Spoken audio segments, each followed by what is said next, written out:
বিশাল বড় বড় বাঘ বানালো, সিংহ বানালো, সাপ বানালো। মুসা আলাইহিস সালাম দেখে ভড়কে গেলেন, ভয় পেয়ে গেলেন।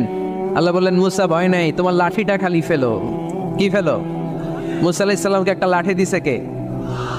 লাঠি ফেলার সাথে সাথে মুহূর্তের মধ্যে হাইয়াতান তাসআ, বিশাল এক অজগর সাপ।